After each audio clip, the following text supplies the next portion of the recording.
अपनी नियमित कमाई से थोड़ी बहुत बचत तो सभी करते हैं, लेकिन जो समझदार होते हैं वो केवल बचत ही नहीं करते बल्कि इस बचत से निवेश भी करते हैं। और बेहतर निवेश वो होता है जहां पैसा ज्यादा तेजी से बढ़ता है। लेकिन निवेश कोई भी हो, आपको ज्यादा रिटर्न के लिए उसे समय देना पड़ता है। म्यूचुअल फंड के मामले में भी यही बात सही है। आप लंबे समय तक टिके रहेंगे तो अच्छा रिटर्न कमाएंगे। म्यूचुअल फंड में कंपाउंडिंग का जबरदस्त फायदा मिलता है और हाल के दिनों में म्यूचुअल फंड ने निवेशकों को शानदार रिटर्न भी दिया है। इसके बावजूद लोग इसका पूरा फायदा नहीं उठा पा रहे और इसके पीछे सबसे बड़ी वजह यह है कि निवेशकों ने जल्दी एग्जिट कर लिया। एक ताजा रिपोर्ट हमें बता रही है कि भारत में जितनी तेजी से लोग म्यूचुअल फंड में निवेश कर रहे हैं, उतनी ही तेजी से उससे बाहर भी निकल रहे हैं। वित्त वर्ष 2023-24 के आंकड़ों को देखें तो म्यूचुअल फंड में एसआईपी के जरिए निवेश करने वालों का आंकड़ा बढ़कर 28% हो गया। वहीं एसआईपी से एग्जिट यानी निकासी के मामले में 54% की ग्रोथ देखी गई है। Association of mutual funds in India यानी एम्फी की ताजा रिपोर्ट बता रही है 2023-24 के दौरान लोगों ने एसआईपी से 1.1 लाख करोड़ रुपए निकाले हैं, जबकि 2022-23 में ये आंकड़ा 72,100 करोड़ रुपए का था। इसी वजह से एसआईपी से म्यूचुअल फंड में आने वाले निवेश की ग्रोथ बेहद मामूली रही है। सिप खातों की बात करें तो फाइनेंशियल ईयर 2024 में 4 करोड़ 28 लाख सिप खाते रजिस्टर हुए हैं, जो फाइनेंशियल ईयर 2023 की तुलना में 71% अधिक हैं। लेकिन दूसरी ओर 2 करोड़ 24 लाख एसआईपी खाते बंद भी हुए हैं। ये आंकड़ा वित्त वर्ष 2023 की तुलना में 56% ज्यादा है।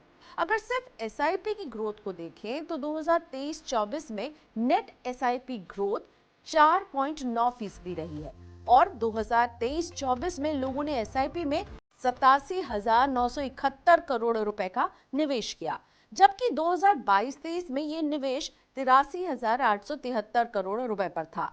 आंकड़ों से इधर अगर निवेश की दृष्टि से देखा जाए तो म्यूचुअल फंड में निवेश करना यूं तो जोखिम भरा होता है, लेकिन ये शेयर मार्केट की तुलना में कम जोखिम रखता है, क्योंकि आप सीधे शेयरों में निवेश नहीं करते हैं और आप म्यूचुअल फंड के व्हीकल के जरिए शेयरों में निवेश करते हैं, यानी ये शेयर मार्केट की तुलना में थोड़ा सा सुरक्षित रहता है।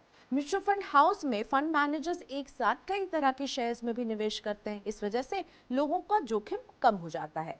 लेकिन निवेश का सबसे ज्यादा फायदा उठाने के लिए जरूरी है कि आप लंबी अवधि तक निवेश करें। SEBI registered investment advisor Jitendra Solanki कहते हैं कि म्यूचुअल फंड ने पिछले 1 से 2 साल में जोरदार रिटर्न दिया है। ऐसे में मोटा रिटर्न देखकर लोग पैसा निकाल रहे हैं।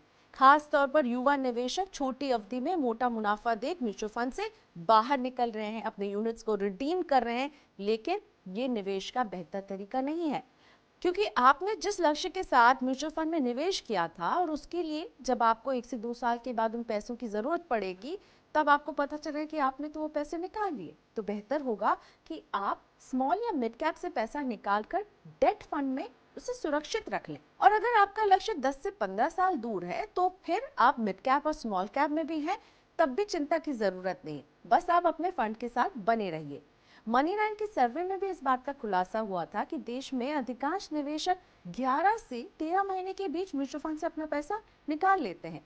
कई विशेषज्ञ भी इस बढ़ते ट्रेंड पर चिंता जता चुके हैं। बीते 1 साल में मिड और स्मॉल कैप फंडों ने शानदार रिटर्न दिया है और ये रिटर्न लोगों को मुनाफा वसूली करने के लिए अट्रैक्ट कर रहा है। वहीं दूसरी ओर निवेशकों ने स्मॉल कैप से पैसा निकालकर लार्ज कैप और हाइब्रिड फंड में निवेश किया है। यही वजह है कि हम देख रहे हैं कि निवेश के साथ साथ रिडेम्पशन भी ज्यादा हो रहे हैं। ऐसे में अगर आपने भी म्यूचुअल फंड में लंबी अवधि के नजरिए से निवेश किया है तो समय से पहले निवेश से बाहर नहीं निकलिएगा। अगर आप समय से पहले निवेश को भुना लेंगे तो आपके लिए लक्ष्य को हासिल करना मुश्किल साबित होगा और कंपाउंडिंग के फायदे से भी हाथ धोना पड़ेगा।